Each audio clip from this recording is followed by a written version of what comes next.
सबको अपना शरीर प्यारा होता है और इसके स्वस्थ रहने की जिम्मेदारी भी हमारी होती है। इसीलिए आयुर्वेद में एक नियम है कि समय समय पर इसकी शुद्धि या इसका शोधन करते रहना, ताकि हम लंबे समय तक स्वस्थ बने रह सकें। आयुर्वेद साल के अलग अलग सीजन में अलग अलग शरीर के शोधन या सफाई के तरीके बतलाता है, जिसे आयुर्वेद की भाषा में पंचकर्म कहा जाता है। आज हम इस वीडियो में समझेंगे कि इस मौसम में यानी कि बरसात के मौसम में हमारे लिए सबसे बेस्ट पंचकर्म कौन सा हो सकता है और किस प्रकार से हम इसे करवा सकते हैं। आइए बिना समय गवाए इस वीडियो को शुरू करते हैं। सादर प्रणाम, मैं विशाल एक बार फिर से स्वागत करता हूं आपका अपने यूट्यूब चैनल सनातन मार्ग पर। सनातन मार्ग चैनल देता है आपको आयुर्वेद संबंधित शुद्ध जानकारियां आयुर्वेद के ग्रंथों से। यदि आप आयुर्वेद की सही जानकारी प्राप्त करना चाहते हैं, इस चैनल को बस सब्सक्राइब कर लें। बारिश के मौसम में आयुर्वेद ऐसा कहता है कि हमारे शरीर के अंदर वात दोष कुपित हो जाता है, यानी कि एयर अनबैलेंस हो जाती है, जिसके कारण वो बहुत सारी प्रॉब्लम दे सकती है, जैसे संधिवात की समस्या यानी कि जॉइंट्स के अंदर पेन होना, जिसे अर्थराइटिस भी कहा जाता है, या गाउट्स की प्रॉब्लम हो सकती है, जिसे वात रक्त कह सकते हैं। हमारे जॉइंट्स में पेन के साथ साथ उसमें स्वेलिंग हो जाती है, इस तरह की उसमें समस्या हो जाती है। यूरिक एसिड वगैरह बढ़ जाता है और शरीर में दर्द होना, आपकी हड्डियों का कमजोर होना या हड्डियों में दर्द पैदा होना, इस तरह की समस्या हो जाती है। और पाचन संबंधित विकार भी आ जाते हैं, जैसे कि बहुत ज्यादा गैसेस बनने लगती हैं, बहुत ज्यादा ब्लोटिंग अफारा पेट में होने लगता है, एसिडिटी की समस्या आ जाती है। और ये वायु हमारे कफ और पित्त को भी धीरे धीरे दूषित कर देती है, क्योंकि वायु ही चलायमान है, यही मूवमेंट कर सकती है और कफ पित्त को ये मूवमेंट करवाती है। अगर ये अनबैलेंस हो जाती है तो उन्हें भी ये यहाँ वहां लेकर के जाती है, जिसके कारण त्रिदोष इस मौसम में कुपित हो जाता है। आयुर्वेद में मुख्य तौर पर दो तरह की चिकित्साएं होती हैं, एक होती है शमन, एक होती है शोधन। शमन का अर्थ होता है जब दोष थोड़ा बहुत कुपित हो रहा हो, थोड़ी बहुत प्रॉब्लम दे रहा हो, तो उसको मेडिसिन से और परहेज से दबा दिया जाता है।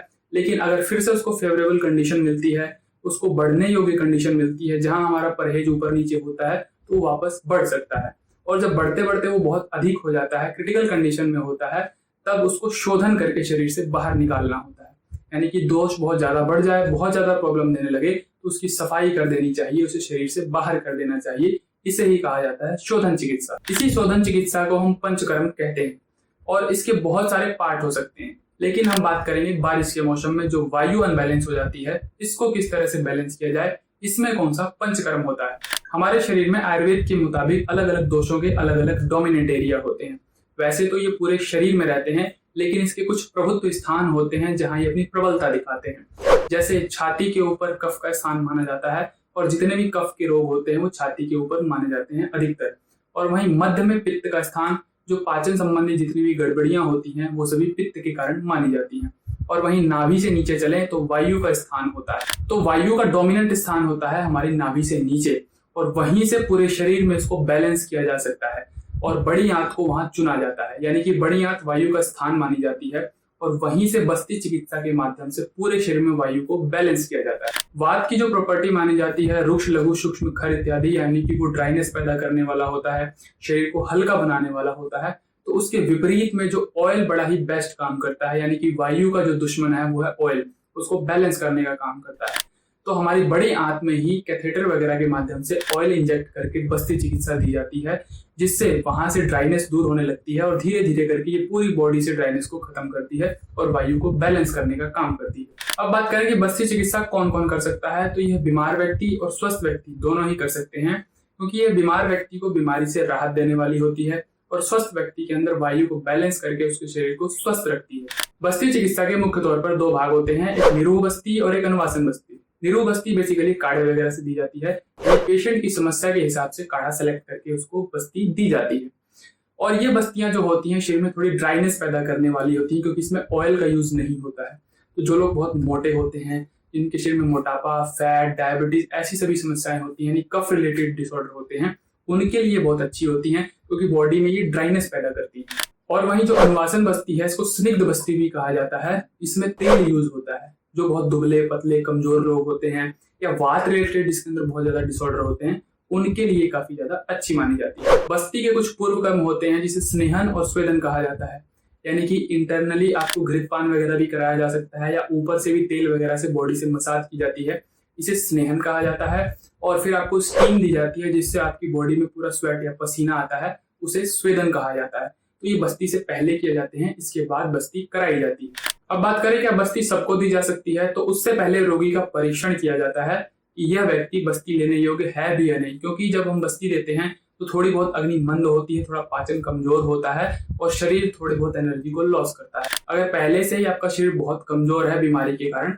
या आपको कुछ डाइजेस्ट नहीं हो रहा है, आपके शरीर में कुछ लग नहीं रहा है, तो आपको अगर बस्ती दी जाए तो आपको समस्या हो सकती है। इसलिए पहले रोगी का अग्नि बल वगैरह सब देखा जाता है, उसका दोष देखा जाता है, काल देखा जाता है। ये सभी देख के डिसाइड की जाती है कि व्यक्ति को बस्ती देनी है और कौन सी बस्ती देनी है।